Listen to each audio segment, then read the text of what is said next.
Welcome to ISE 2018 on day one. Stephanie Gutnik is with us today. Stephanie, hi. Hi, Adrian. Stephanie is the VP Business Development at BroadSign. That's correct. You moved to New York late last year. Almost exactly a year ago. Yeah. Okay. And then took on the new role of business development as opposed to marketing. That's right. And how have you been finding New York?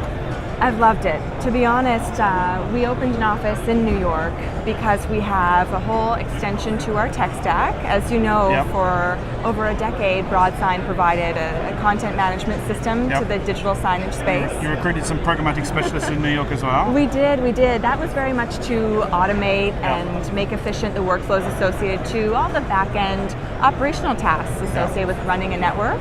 And we then started to speak to the sales teams of our clients who were responding to requests for proposals using multiple different types of spreadsheets and systems, and we kind of thought there has to be a way to also make this much more efficient.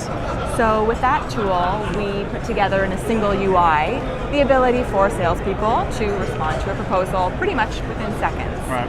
At the same time, as you mentioned, we brought in some digital specialists to help us create a product that entices buyers of other media to the digital out-of-home space.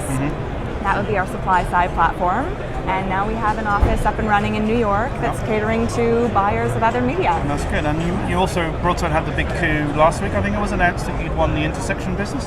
We did, as a direct result of now being able to offer this much more complete tech stack. Brilliant. It's a big deal for us, of course. They've been making a lot of positive noise when it comes to digital out of home and its role in the smart cities environment, which I know you understand very well. And it's definitely a network of the future, so we're excited to be part of that. And what do you find when you come to to ISE? You've been here for this is your personal fifth year, I think, but fifth year. BroadSign have been here maybe 5 or 6 years. What do you find coming to a show like ISE? Well, what's always very humbling, I find, is that the digital signage industry is relatively small.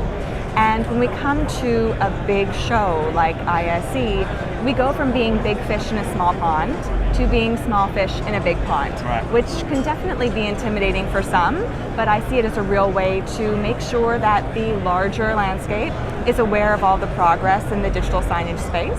And it's a way for us to, grow to the size of the pond, if you will. And to be honest, I feel the same way in my new role, business development and demand generation for our SSP and for the digital out-of-home networks that put their inventory into the SSP.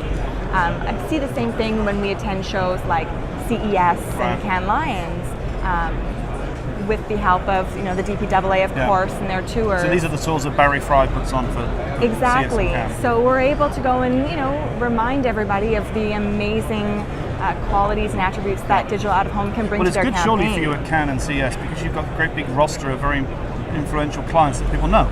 Intersection, JC2Go, etc., etc. Clear so Channel, here in Europe. They're brands that roll off the tongue for these people. So. Exactly, and it's also a way to make relationships with agencies and brands who may not have been spending some of their budget in digital out-of-home before. No, I think I said this before. I think the organisers of ISE owe people like you a lot of credit for actually bringing end users to Amsterdam. I think there's not many reasons why, apart from looking at some of the LED stuff, I don't think there's many reasons why the big media owners would necessarily come here.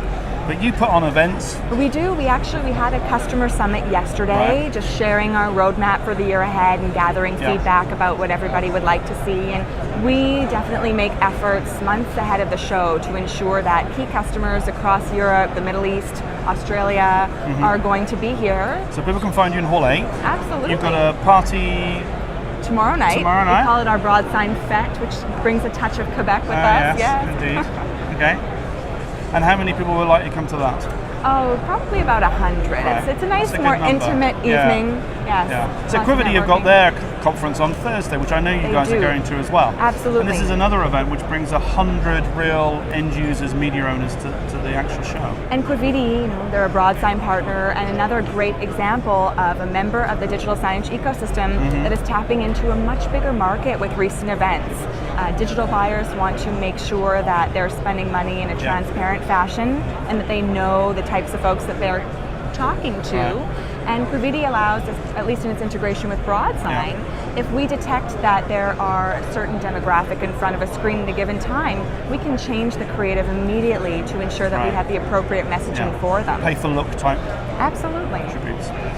So you started off the year with CES, straight after New Year, and then you've been here. What else have we got to look forward to from BroadSign? Roadmap, well, we have Digital Signage Expo. That's still our biggest show of the year. And that's March. Yes, Vegas. and it touches close to home now that I'm a board member of the Digital Signage Federation. Oh, that's true. Yeah. Congratulations on that one. Thank you very much. I'll be attending the 4As for the first time in April. Once again, trying to speak more to brands and agencies about what our space has to offer them when it comes to both targeting the right audiences and then measuring them as well, measuring the results of their campaign. Infocom's something you tend not to do. Well, it's because BroadSign, we are a software provider. We don't tend to distribute through the channel, but we always send a representative or two to just look around and speak to partners. And then I think we've announced ourselves, together with Barry Fry, that we'll be ready to announce the dates for New York Digital Signage Week pretty soon, maybe in the next couple of weeks. So absolutely, that's going to be in October. Now being a local, I look even more forward to that week. So it's great, and as well as London too. It's always London a great Digital trip. Signage Week is coming up in May. Yeah, the UK is one of our biggest markets, and in terms of pushing the boundaries when it comes to dynamic content and programmatic workflows, there's always something to be learned in London. Good. Stephanie? Adrian? Thanks very much. A pleasure as always. Thank you.